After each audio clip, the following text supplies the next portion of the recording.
deterrence, all in the name of stopping the boats. We are the only thing that stands between us and utter incivility and barbarity. This is our time. We have to maintain the rage, because if we don't, they will just wipe over, and Reza Berati will be just another victim of a brutal Australian regime. As an Australian citizen, I'm ashamed of this government, myself.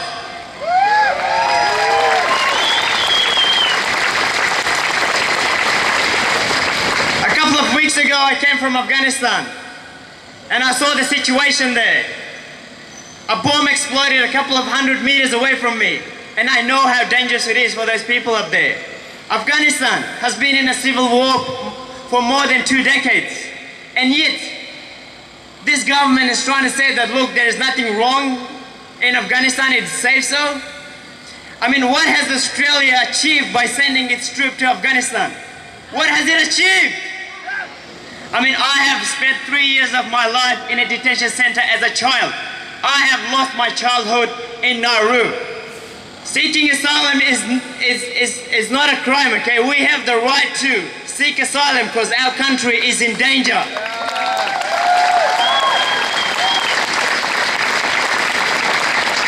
Because we are here today to mourn the death of someone who, had they gone through the processes and be found to be a refugee, by all rights should be here enjoying this beautiful Melbourne day with us. Instead, he is someone that we will never meet. A young man came to our door seeking our help, and we killed him. That is the reality of what has happened under the Abbott government's watch. And when you have China telling you you are not living up to the human rights standards that most people in the world expect, you would know you are doing something wrong. And we said at the time, not only is it wrong, but we are going down a very dangerous path, because what is clear is that when someone is in a situation where they are fleeing war and fleeing persecution and doing what I would do if myself or my family was at risk, which is jump on a boat and try and get the hell out of there and get to safety, they will look for a place that is peaceful and that is democratic. Unless you are an Indigenous Australian, every one of us is a boat person in some form or another. Every one of us has come here seeking a better life. And just as we were able to kick John Howard out because of his awful policy on refugees, we are going to do the same to this government.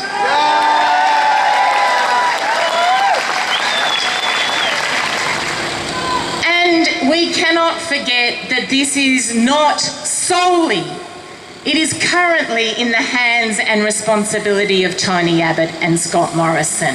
But let us not forget the story of how we got here.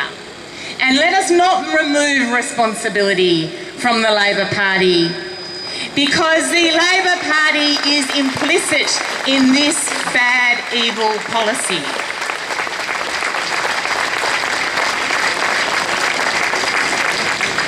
Did you hear Richard Marles this week? I only heard a moment of it, but the bit that stuck in my brain was, we cannot afford to let Manus Island fail. Now let's pull that apart. What does that mean?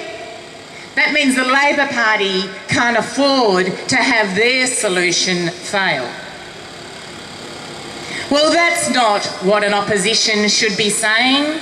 That's not what a Labor Party should be saying. That's no representative of mine saying that. What we need is outrage. We need a genuine opposition. We need voices of protest at the highest level of our political parties. The absolute highest level level of our union movement, the highest level of our business community, the highest level of our community organisations, all of those who call themselves leaders must lead. They must lead.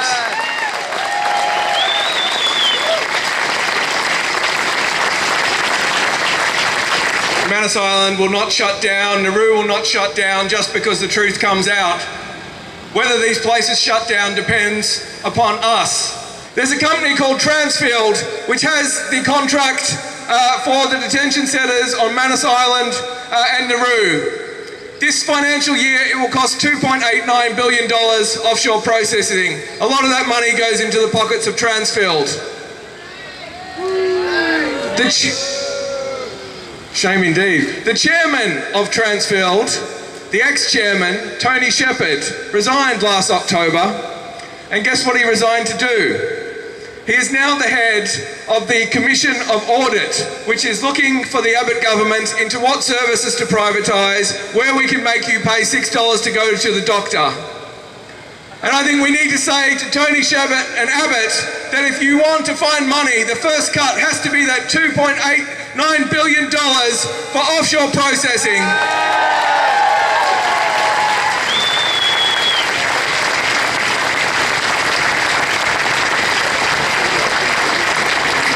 And one last point before we move off, Scott Morrison has to be sacked.